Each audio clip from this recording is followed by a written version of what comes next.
Time for 5 games for the rich kids.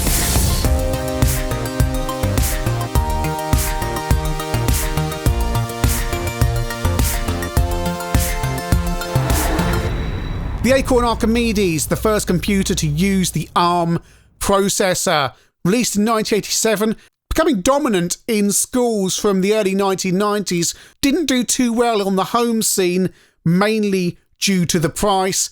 Even in its cheapest 1990s iteration, it was still £499. But it used the ARM processor with RISC processing, which meant an 8 MHz base Archimedes could process 4.5 million instructions per second compared to 1.3 million on a base spec Amiga or ST. That's pretty much for the same clock speed. That's the advantage of RISC processing. And also the fact the 68000 processor was already quite old by the time it went into the Amiga and ST, whereas the ARM processor was brand spanking new. Because of the price and the environment the computer was used in, not that many games were released, but today I'm going to look at 5, and before I start, I must say it's been quite a struggle getting some of these games working on the Archimedes because I've got to write floppies and it's a non-standard floppy format, and there's no big repository of games that are cracked like there are for the Amiga and ST. So the 5 games here aren't necessarily the 5 I would choose all of them, but they're the 5 I could get running. And if you're going to start an Archimedes gaming, then you're going to start with Zarch by David Braben. And this, of course, originally came as a demo game with the Archimedes called Lander, where there were no enemies, you just flew around a landscape and tried not to crash and shot things. Now, if you've got an Amiga or ST, you'll know this is Virus, but the game started as Zarch on the Archimedes. And look at it. This is a 1987 game. Look at all the colours. There's not an awful lot of sound, but look at the speed it goes. Aliens are invading your landscape and are basically shooting it up and releasing a virus that infects the landscape. Therefore, you must destroy all of them. When you've destroyed all of them, you move to the next level and you get points for how much of the landscape is left pristine.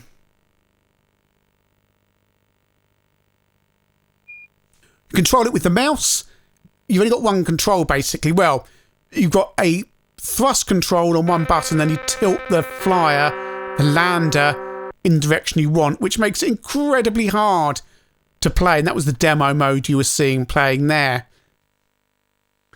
So you start off on a launch pad, and you simply press the thrust button to take off. And you do it very gingerly because one tilt and you've crashed into the landscape, because it's, as I say, there's just the thrust on the bottom, and it's David Braben and his obsession with physics. It's quite hard to locate the baddies. You have to tilt your lander to get it going in the right direction and keep an eye on that map, because once you're up in the air, you can't really see where you're going. Oh, yeah. That happens a lot, but you can see there's that landscape there that's gone red has already been infected by the bad guys. This is the first game most people played on the Archimedes. Well, Lander certainly, because it came free with the machine. And this is 1987, don't forget. It's mind-blowing. If you were at home playing your Spectrum or your C64, BBC, Amstrad, whatever, and you saw this, the Amiga and ST didn't have anything like this in 1987.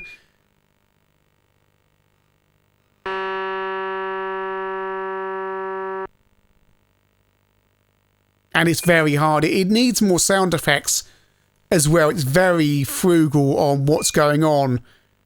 A thumping soundtrack, perhaps, to really drive the game along, and some audible cues of where the enemies are.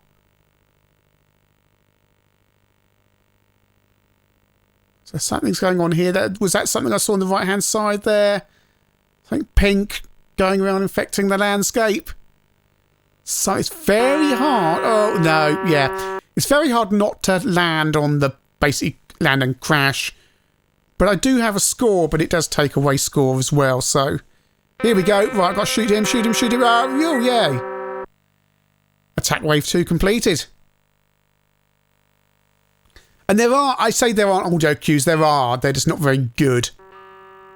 Telling you what's going on.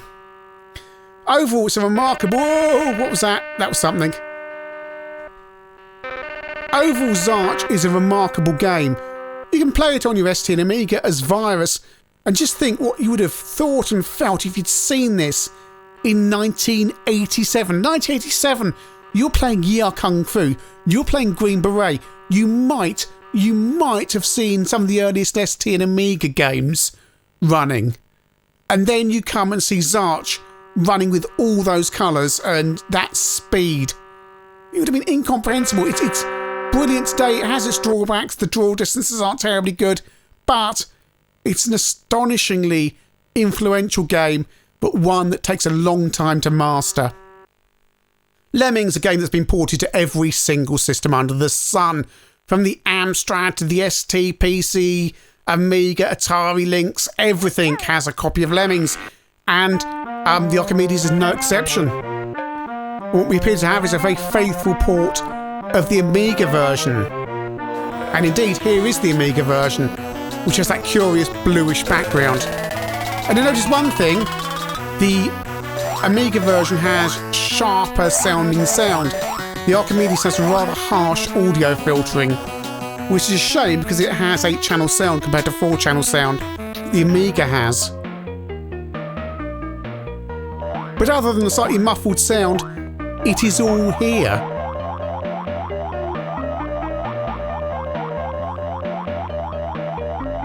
You should note that the level code system is different from the Amiga and ST version, so you'll have to go online and find those codes, as I had to for this, to get access to the levels, because your standard level codes will not work, although the cheat modes and the trade show modes still do work for the codes for that. There's not a lot I can say really, because it is Lemmings. It does bring to mind though that Archimedes owners are suffering here a little bit from what Amiga owners suffered from, in that Amiga owners had a lot of ST ports in the early days but didn't take advantage of the system. Well, the Archimedes has 256 colour graphics. It has 8-channel sound, although slightly more muffled than the Amiga unless you mod the machine. So effectively you're having to have the 32 colour mode from the Amiga here. Although one thing I should say about the 256 colour mode on the Archimedes is only 16 of those colours are assignable, and then the rest are allocated by the machine. Although you should be able to work around that if you pick your 16 base colours well, you should be able to get some really nice graphics. But nevertheless, what you're getting is an Amiga experience on your Archimedes. Speaking of Amiga experiences on your Archimedes, it's Cannon Fodder.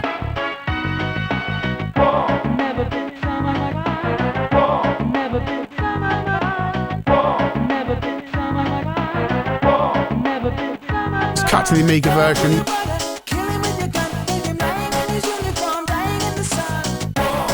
Sharper sounding audio. And back on the Archimedes, and we're over to the familiar title screen. And by the way, the cheats from the Amiga version don't work either. Do not go in and save your game as Jules. Doesn't do anything. And you'll notice the names of your soldiers on the left hand side are different as well. Presumably they're related to the Acorn coders. But you know what? It's all here, and everything I can see is identical to that fantastic original Amiga version. You weren't going to complain if you played this on your Archimedes, not like the same way that ST games end up ported onto the Amiga and were pretty poor. You're actually getting very good games at the full quality.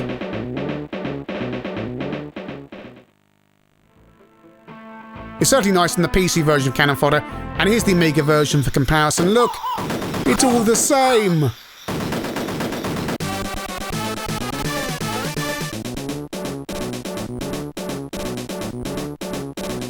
I suppose Acorn thought they were being clever by putting on filtering that was so heavy onto their sound chip, but it doesn't half make it sound like you got socks stuffed into your ears compared to the Amiga.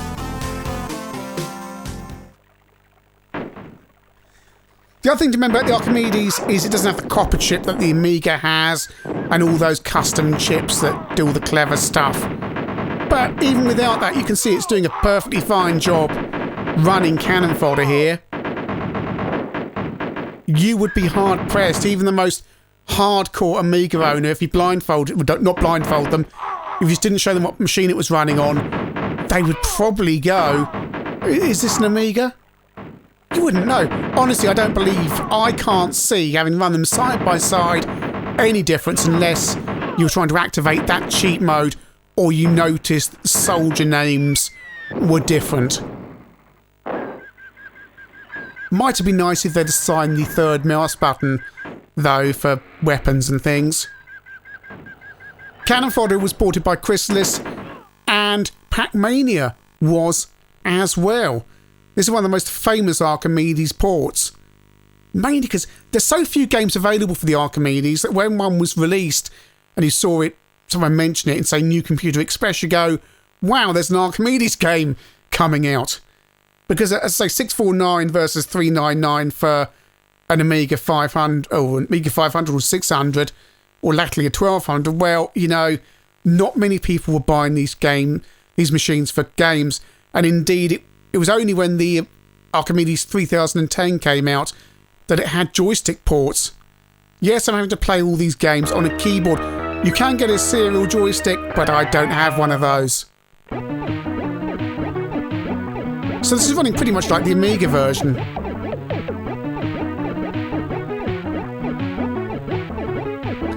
And it's Pacmania. What do you say? Some people don't like Pacmania. I really do like it. And we compare that to the Amiga version. It's ostensibly the same, isn't it?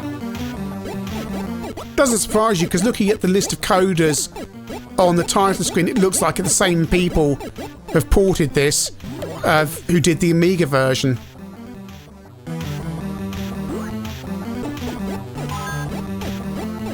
The Archimedes does have this very slightly narrow screen as well. If you look at this, see with how the machine screen mode works.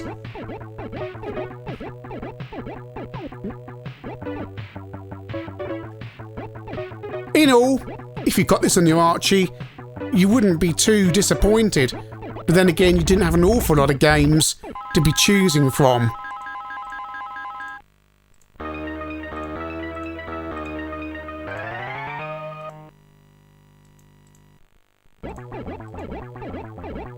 But hey, you want a game that takes advantage of the hardware, right?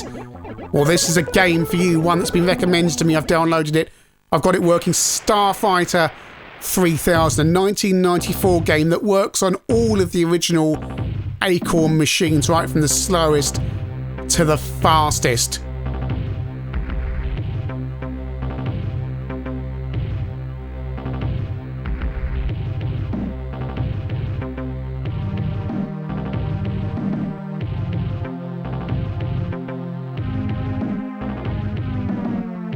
And look at this.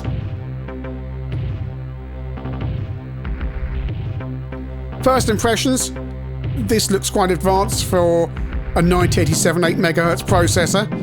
And indeed it does, but remember, 4.5 million instructions per second versus 1.3 million instructions per second on an A500, and all those copper chips and so on aren't going to help you throwing around 3D. Look at this thing.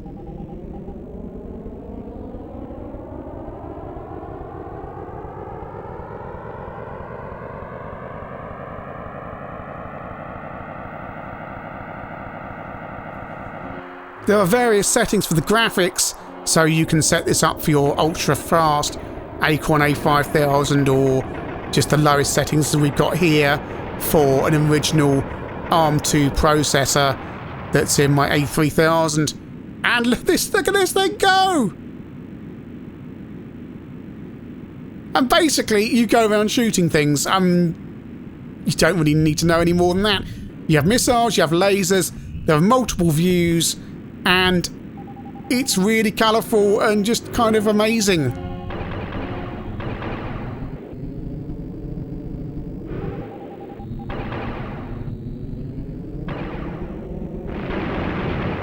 The colours are a little bit garish, but I suspect that is down to that palette restriction. Remember, 16 colours are assignable, but you can have 256 colours on the screen, so...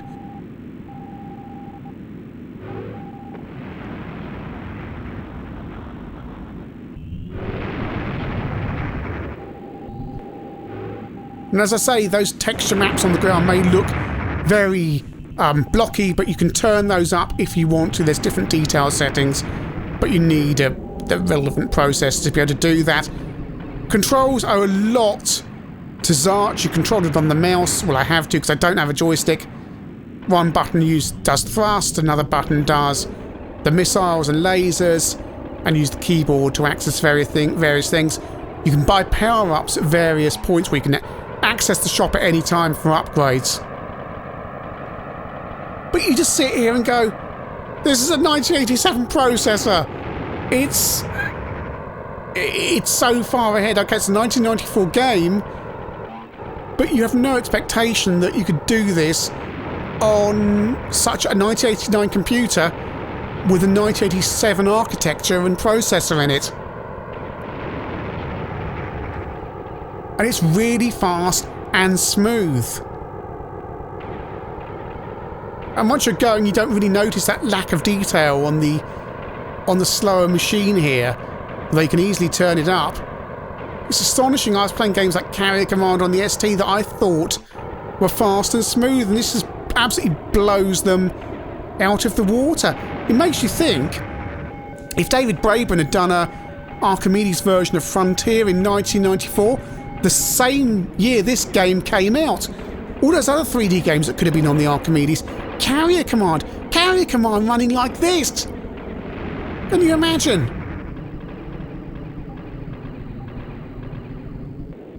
And it's actually one of the few games I've seen so far that push the hardware, which is what you want.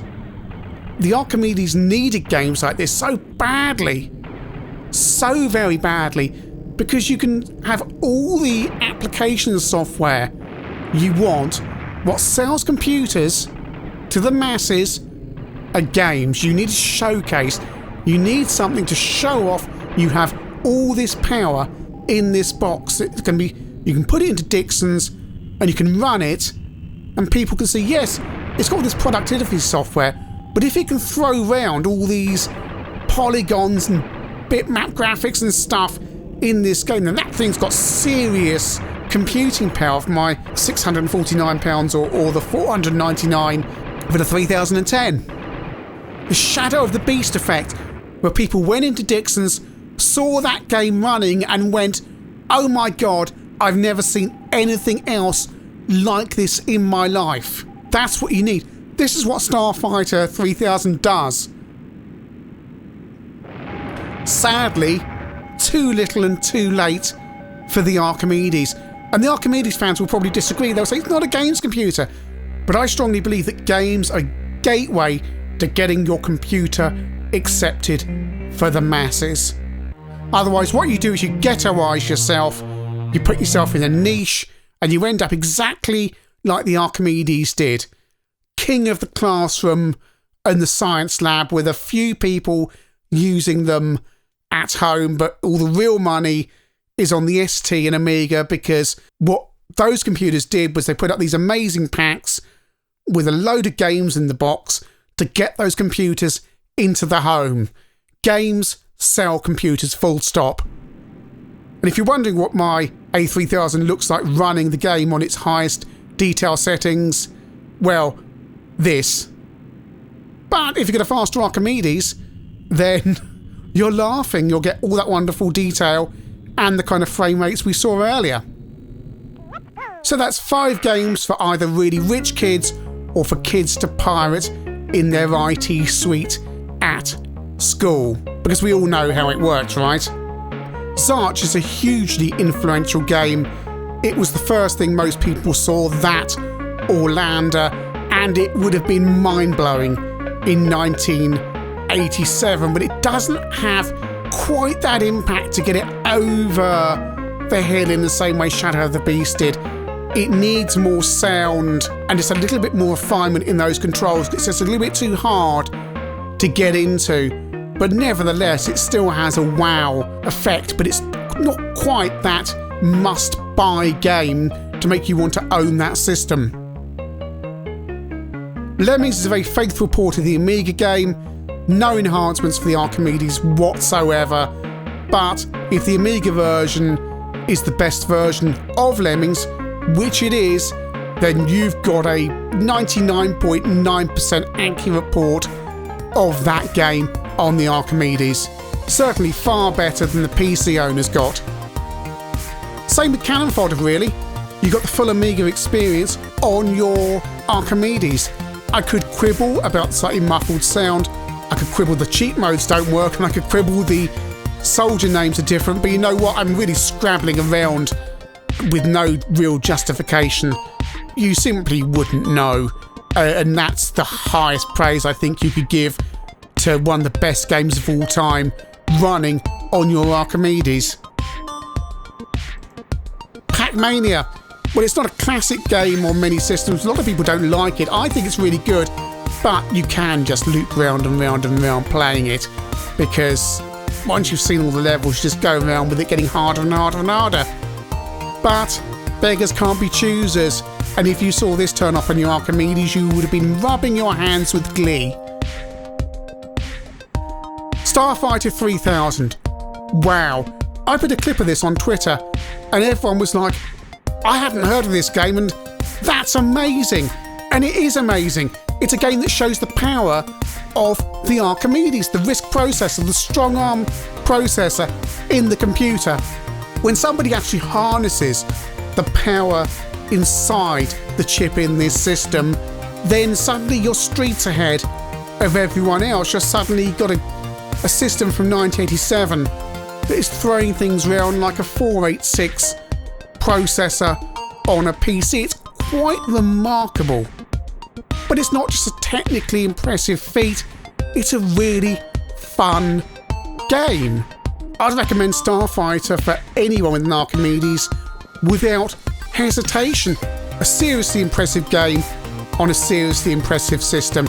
And that's what the Archimedes really needed. It didn't need lots of Amiga ports. What it really needed was lots of original titles that used the processing available in the machine.